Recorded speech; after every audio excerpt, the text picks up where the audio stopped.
आगे और लड़ाई है, अभी तो ये लड़ाई है, आगे और लड़ाई है। खुदा ना खास्ता इसी वक्त अगर कोई ट्रेन आ जाए तो इनके पास वो ताकत नहीं है कि गाड़ी को तुरंत वो निकाल ले।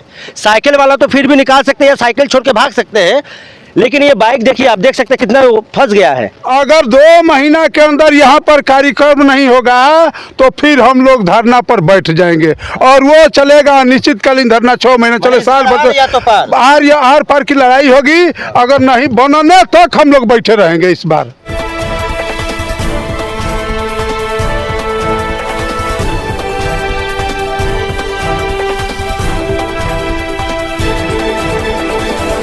इस वक्त मैं खड़ा हूँ रेलवे ट्रैक पे, और रेलवे ट्रैक के एक साइड है सिंहपुर गांव और इस साइड है करची गांव। यहाँ की जो मूलभूत जो मेन समस्या है ये आप देख सकते हैं कि एक मेरे दाहिने साइड में एक रेलवे ट्रैक है, एक बाएं साइड में रेलवे ट्रैक है। यहाँ के स्थानीय लोगों का कहना है कि 2016 से पहले जब से रेलवे की स्थापना हुई थी तब यहाँ संपार था, मतलब क्रॉसिंग थी, लेकिन 2016 में किन्हीं कारणवश ये संपार हटा दिया गया। आप ये देख सकते हैं ये रोड भी है और इधर ये रोड भी है।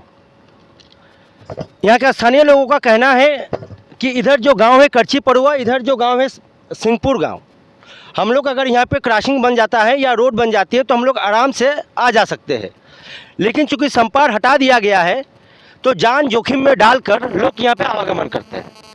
सबसे बड़ी बात यह है कि जो लोग रिस्क नहीं लेना चाहते हैं उनको सिर्फ सिंहपुर से करची पड़ुआ गांव जाने के लिए फेफना होते हुए घूमकर लगभग 10 किलोमीटर की दूरी तय करनी पड़ती है। अभी हमारे साथ यहाँ का स्थानीय ग्रामीण भी मौजूद है, हम उनसे जानेंगे उनकी क्या समस्या है, और साथ साथ आपको ये भी दिखाएंगे कि यहाँ के स्थानीय लोग जब सिंहपुर से करची पड़ुआ गाँव जाते हैं तो कितनी जोखिम उठा के वो लोग सिंहपुर गाँव जाते हैं। सर आपका नाम? ओम प्रकाश कुशवाहा, पूर्व प्रधान नारायण, ग्राम पंचायत नारायणपुर। सर सबसे पहले मैं आपसे ये जानकारी चाहूँगा कि यहाँ संपार कब से था और कब उजरा? संपार ये रेलवे स्थापना काल से ही था, अंग्रेज़ों के ज़माने से यहाँ संपार था। 2016 में इसको रेल विभाग द्वारा स्थानीय शासन के अनुमति से कोड दिया गया। अच्छा, जिस समय ये संपार हटाया गया उस समय कुछ तो वजह होगी कि जिस लिए रेलवे ने ये फैसला लिया यहाँ से संपार हटा दिया।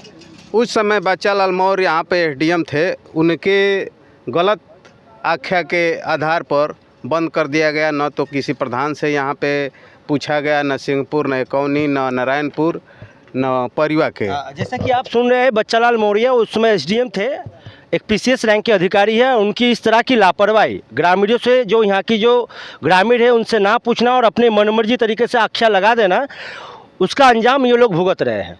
सबसे बड़ी बात मैं आपको बता दूं, लगभग 2012 या 14 के आसपास वायना के पास इसी तरह एक रेलवे संपार नहीं था, जिस वजह से संडे का दिन था, उस समय एक एक्सीडेंट हुआ था और उसमें लगभग दर्जनों की संख्या में बच्चों की मौत हुई थी। हमको लग रहा है कि रेलवे प्रशासन उसी तरह की एक एक्सीडेंट की इंतज़ार में है कि उस तरह का एक्सीडेंट हो तब जाके हम कुछ करें। भाई साहब आपका? गंगेश्वर सिंह, सिंहपुर। अच्छा, तो आप ये बताइए कि यहाँ जो संपार हटा दिया गया है क्या क्या दिक्कतें होती है आप लोगों को? बहुत दिक्कत होती है। जो हम लोगों को 500 मीटर दूरी तय करना पड़ेगा इस पार से उस पार जाने में, उसके लिए हम लोगों को 10-12 किलोमीटर घूमना पड़ता है। अच्छा, और इस तरफ के किसान का खेती उस तरफ है, उधर के किसान का खेती इस तरफ है। अच्छा। बहुत दिक्कत है, बच्चों को पढ़ने आने जाने में दिक्कत है। हाँ। उधर के हजारों बच्चे इधर पढ़ने आते हैं सिंहपुर की तरफ। थोड़ा सा 2-4 स्कूलों का नाम जानना चाहेंगे जो इस पार इस पार है होली पथ स्कूल, ज्ञानदीप शिक्षण संस्थान, कन्वेंट यूनिवर्सल कन्वेंट स्कूल। और ये करची गांव में? करची गांव में स्कूल नहीं है, उधर के बच्चे इधर आते हैं। तो आप ये सुन सकते हैं कि यहाँ दर्जनों संख्या में स्कूल है, तो दर्जनों की संख्या में जब स्कूल है तो हजारों की संख्या में बच्चे रोज जान जोखिम में डालकर इस संपार से आवागमन करते हैं। आपका भाई साहब नाम? नाम शमसुल हक पड़ेगा। आप क्या करते हैं? यहाँ पे सीपुर चट्टी पर दुकान है। अच्छा, दुकान है। तो ये बताइए यहाँ संपार नहीं है, क्या क्या दिक्कत होती है आपको? यहाँ हमने को बहुत दिक्कत है साहब। हाँ, ऐसे कि रास्ता ही रात भर हमने को चलेला, दिन भर चलेला, रात अच्छा, भी 2016 के पहले जब संपार था तो यहाँ आवागमन का मार्ग भी बहुत ही सुगम था जी, पिच रोड थी, जी। आप लोग आसानी से आ जाते जी, आसानी से आए थे। उसके बाद अचानक ये संपार हटा दिया गया जी, तो जाहिर सी बात है जो आपके बच्चे या जो आप लोगों की खेती बाड़ी इधर है आने जाने में बहुत दिक्कत होती है। बहुत दिक्कत होती है। छोटा छोटा बच्चा और सब गिर जाता है। भाई साहब आप इतनी जान जोखिम में डाल के क्यों जा रहे हैं? भैया रास्ता भी ना जा रहे हैं, रास्ता रहेगा तो कैसे जाएंगे? अच्छा, तो जाना रास्ता तो नहीं जरूरी है। तो आप तो घूम कर भी जा सकते हैं। अब घूम कर ऐसे कैसे, तो 10 किलोमीटर घूम कर घूमते रह जाएंगे। तो आप ये देख रहे हैं कि इनकी ये मजबूरी है। ये क्या लाद के ले जा रहे हैं आप? यूरिया है, अच्छा, यूरिया लाद के ले जा रहे हैं। जाहिर सी बात है, ये किसान है और अपने खेत में जा रहे हैं। खेत में जा रहे हैं छींटने के लिए। तो आप ये देख सकते हैं कि ये कह रहे हैं कि मैं, इनकी मजबूरी भी है। जाहिर सी बात है, साइकिल है, इतना 50 किलो का यूरिया भी लाद लिए तो कैसे जाएंगे 10 किलोमीटर घूम के, और ये अपनी जान जोखिम में डालकर आने जाने को मजबूर है। अभी आप इधर देख सकते हैं कि बहुत लोग इधर, क्या आप बाइक को पार कराएंगे इसी तरह? आप बाइक को इस तरह पार कराएंगे? थोड़ा सा कराइए, कैसे कर रहे हैं? थोड़ा सा कैमरामैन इधर दिखाइए, देखिए कितनी रिक्शे से जा रहे हैं। अब इसको पार करने में बड़ा दिक्कत होगा, बड़ी समस्या होगा। अच्छा, दिक्कत हो रही है, थोड़ा सा इसको आप शूट कीजिए कैमरामैन। कहाँ से आ रहे हैं? हम तो सातवार के रहने वाले हैं। सातवार के रहने वाले हैं जी। ये शॉर्टकट रास्ता अपना रहे हैं? शॉर्ट का रास्ता नहीं, हम इधर, मतलब हमारा इधर रिश्तेदारी पड़ता है। हम काट बांट कर हम सोचे कि इधर से हम निकल जाएंगे, मेन रोड पर हम निकलेंगे बलिया। हाँ। लेकिन तो आपको अब डर नहीं है कि कहीं कुछ ट्रेन वगैरह आ जाए? वो डर तो है ही है, लेकिन यहाँ के जो रेलवे कर्मचारी है, समय की बचत करते हैं। और मान लीजिए हम तो बहुत दूर के रहने वाले हैं, और जो यहाँ के आसपास के लोग हैं, इन लोगों को तो सबसे ज़्यादा दिक्कत झेलनी पड़ती होगी। तो जैसा कि अभी आप लोगों ने सुना कि यहाँ के जितने भी जो स्थानीय ग्रामीण हैं, उनको बहुत सारी दिक्कतों का सामना करना पड़ता है। जाहिर सी बात है, जो नेता है वो बड़े बड़े वायदे करते हैं कि हम ये कर देंगे, वो कर देंगे। उसके बाद जो यहाँ की लोकल की स्थानीय जो नेता होते हैं, वो एक बार झांकने तक नहीं आते कि कितने जोखिम उठा के ये लोग, आप देख सकते हैं। ये देखिए, खुदा ना खास्ता इसी वक्त अगर कोई ट्रेन आ जाए तो इनके पास वो ताकत नहीं है कि गाड़ी को तुरंत वो निकाल ले। साइकिल वाला तो फिर भी निकाल सकते हैं या साइकिल छोड़ के भाग सकते हैं, लेकिन ये बाइक देखिए, आप देख सकते हैं कितना फंस गया है। इतनी रिस्क उठा कर रोज जा रहे हैं। तो यहाँ के जो विधायक है, जो यहाँ के नेता है, जो यहाँ के डीएम है, उनको मैं ये बताना चाहता हूँ, दिखाना चाहता हूँ कि यहाँ की ज़मीनी हकीकत क्या है। और सबसे बड़ी बात है, अच्छा, इसको लेके आप लोग कुछ धरना वगैरह भी दिए थे क्या? जी, हम लोग का धरना चला था 17 दिन यहाँ पर। तो धरना प्रदर्शन के दौरान कौन कौन मतलब अधिकारी, यहाँ क्षेत्रीय विधायक भी आए थे, क्या नाम है उनका? संग्राम सिंह यादव। अच्छा, उन्होंने क्या कहा था? वो आए थे और डीएम से भी वार्ता किए थे। और डीएम ने यहाँ से लिख कर भेज दिया 1 नवंबर को ही। अच्छा। लेकिन आज तक उस पर कोई कार्रवाई नहीं हुआ है। शासन को लिखी यहाँ से और डीआरएम को भी, लेकिन डीआरएम के यहाँ से फिर 22 नवंबर को हम लोगों को लेटर मिला कि अभी तक उत्तर प्रदेश सरकार से कोई हमको बनाने के लिए प्रस्ताव नहीं आया है। अच्छा, कुछ ऐसा हुआ कि अभी जो हाल ही में जो विधानसभा चुनाव था 2022, उसका भी आप लोगों ने बहिष्कार किया? जी, बहिष्कार हुआ था। कितने गांव के लोगों ने, मतदाताओं ने उसमें 4 गांव के लोग बहिष्कार किए थे। कौन कौन गांव के थे? करची, परुआ, नारायणपुर, रौसीपुर, मिल्कानावा। लगभग कितने मतदाता होंगे इस 5 गाँव में? करीब 7,000 मतदाता थे। देखिए, लगभग 7,000 मतदाताओं ने इसलिए नाराज थे और इसलिए उन्होंने मतदान का बहिष्कार किया कि उन्हें ये संपार जो था उसको उजाड़ दिया गया, और बार बार वो लोग मांग कर रहे थे, फिर भी ये नहीं बनाया गया, इसलिए वो लोग हटा दिए थे। अच्छा, उस समय आप लोग धरना वगैरह भी दिए थे, कुछ सांसद नीरज शेखर भी आए थे? हाँ, नीरज शेखर जी भी आए थे। उन्होंने क्या कहा? वो आकर के हम लोगों को आश्वासन दिए। हम लोग 20 दिन 25 दिन तक यहाँ पर बैठे रहे, अच्छा। धरना देते रहे। और जब वो आए तो हम लोगों से कहे कि आप लोग धरना स्थगित कीजिए, मैं अपने स्तर से कार्रवाई कर रहा हूँ और आप लोग 31 दिसंबर तक देखिए। अच्छा। 31 दिसंबर तक हम लोग देखे। फिर उसके बाद उनसे मिले तो वो 3 तारीख का डेट दिए हैं। अगर 3 तारीख को कुछ होता है तो होता है, नहीं तो फिर हम लोग अपना अगला कार्यक्रम स्टार्ट करेंगे। तो अभी आप जैसा कि सुन रहे हैं चाचा जी के मुंह से, 2016 से जब से संपार उजाड़ दिया गया, तब से ये लोग ना जाने दर्जनों बार, सैकड़ों बार लेटर किए, जब कुछ हुआ नहीं तो 2022 विधानसभा चुनाव के समय ये लोग यहाँ पे धरने पर बैठ गए थे। उस समय यहाँ पे सांसद नीरज शेखर भी आए थे और भी बहुत सारे अधिकारी आए थे। उन्होंने आश्वासन दिया था कि चलिए भाई, आप लोग यहाँ पे धरना समाप्त कीजिए, आप लोगों की मांगे जायज़ है और पूरी की जाए। ये लोग लोकतांत्रिक तरीके से यहाँ पे धरना दे रहे थे। लेकिन जैसे ही चुनाव खत्म हुआ, सरकार बन गई, सब टाई फिश। उसके बाद किसी की कोई सुनवाई नहीं। सबसे बड़ी बात, उसके बाद से ना कोई अधिकारी यहाँ झांकने आए, ना कोई नेता यहाँ पे झांकने आए। क्या चाचा, यही बात है ना? बात यही है। नीरज शेखर जी फिर कहें कि 3 तारीख तक आप लोग देखिए, 3 तारीख और फिर हम लोग देख रहे हैं और उनसे मिलेंगे। भाई, नीरज शेखर की बात तो झूठी नहीं होती है, वो तो कहते हैं तो करते हैं। हाँ।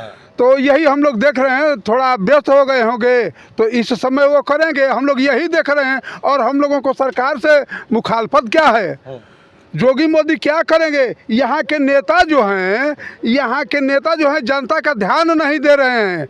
हम लोग यहाँ मर रहे हैं, यहाँ पर आवागमन है, वो लोग भी आते थे जाते थे इस रोड से, लेकिन इस रोड को भुला दिए और वे लोग अपना करनी का फल पा जाएंगे अगर नहीं हम लोगों की सुनेंगे तो।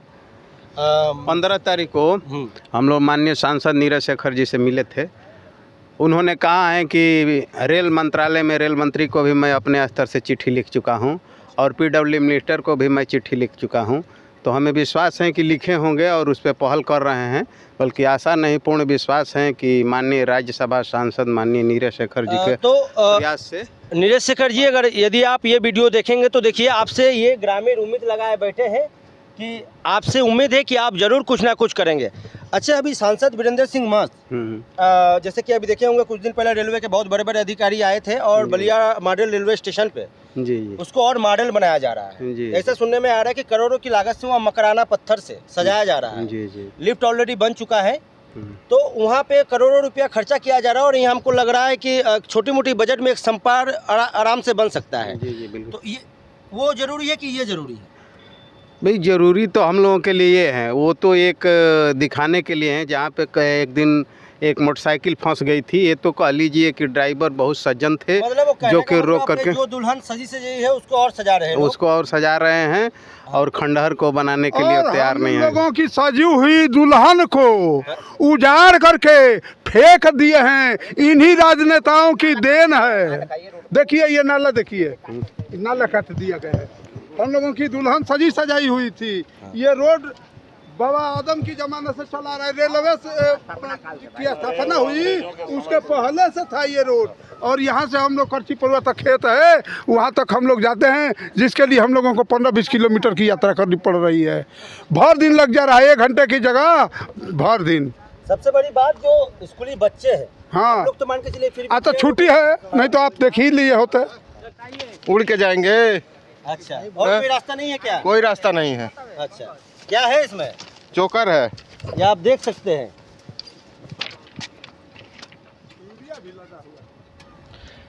तो यदि मान के चलिए कि इधर 1-1.5 साल के अंदर या 1 साल के अंदर अगर नहीं बनता है तो आप लोग क्या करेंगे?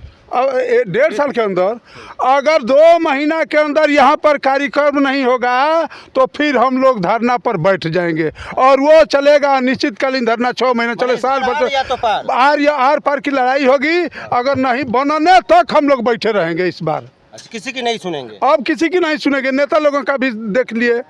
नीरज शेखर जी करवाएंगे ये तो हम जानते हैं। हाँ। नीरज शेखर अच्छे आदमी हैं। तो नीरज शेखर जी, आप सुन रहे हैं, लोग आपसे उम्मीद लगाए बैठे हैं। से उम्मीद है। हाँ। बाकी तो धान के पुअरे हुए लो। अच्छा, खाली बात कह दिलो, ओकर बाद काम खत्म। आगे और लड़ाई है, अभी तो ये लड़ाई है। आगे और लड़ाई है, अभी तो ये लड़ाई है। आगे और लड़ाई है। साथियों, हम लोग कई वर्षों से इस रेल संपर्क के लिए इधर उधर भटक रहे हैं, जो अवैध तरीके से कोड़ा गया है। अवैध तरीके से अधिकारियों द्वारा अवैध तरीके से हम लोग कोटे तो हम लोगों के ऊपर मुकदमा हो जाता, लेकिन उस अधिकारी के ऊपर कोई मुकदमा नहीं हुआ जिसने अवैध तरीके से इसको कोड़वाया। और हम लोगों को बार बार आश्वासन मिला है, हम लोग हर नेता के पास जा रहे हैं, हर अधिकारी के पास जा रहे हैं, लेकिन कोई हम लोगों की बात नहीं सुन रहा है। लास्ट में नीरज शेखर जी आश्वासन दिए हैं कि हम आप लोगों का संपर्क बनवाएंगे। उनको भी हम लोग देख रहे हैं, 3 तारीख तक बोले हैं कि 3 तारीख तक आप लोग कुछ मत बोलिए, 3 तारीख को आप लोग आइए और हमसे बात कीजिए और 3 तारीख को हम लोग उनके यहाँ जाएंगे। अगर हम लोगों की मांगे पूरी नहीं होती है तो पुनः हम लोग इसी स्थल पर अनिश्चितकालीन धरना प्रारंभ कर देंगे।